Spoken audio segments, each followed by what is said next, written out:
முந்தைய அரசுகளால் கொண்டு வரப்பட்ட முக்கிய மக்கள் நலத்திட்டங்கள் தொடரும் என்ற உறுதியை தெரிவித்துக் கொள்கிறேன்.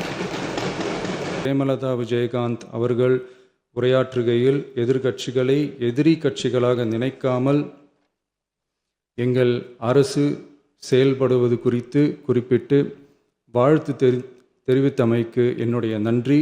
தமிழ்நாட்டை ஆண்ட பல்வேறு கட்சிகளை சார்ந்த அரசுகள் இந்த நாட்டு மக்களின் நலனை முன்னிலைப்படுத்தி தீட்டிய திட்டங்கள் சமூக நீதிக்கு முன்னுதாரணமாக திகழ்ந்து நிறைவேற்றப்பட்ட சட்டங்கள் எங்கள் கட்சியின் கொள்கை தலைவர்களின் எண்ணங்கள் என இவற்றை மனதிலே கொண்டு எங்களுடைய ஆட்சி நடைபெறும் என்கிற உறுதியை மட்டும் தெரிவித்துக் கொள்கிறேன். குதிரை பேரத்தில் எமது அரசு ஈடுபடுகிறது என்று கருத்தை தெரிவித்த மாண்புமிகு உறுப்பினர் அவர்களுக்கு நான் ஒன்றை மட்டும் சொல்லிக்கொள்கிறேன். இந்த அரசு குதிரை வேகத்தில் செயல்படுகிற அரசே தவிர குதிரை பேரத்தில் ஈடுபடுகிற அரசு இல்லை என்பதை ஆணித்தரமாக தெரிவித்துக் கொள்கிறேன்.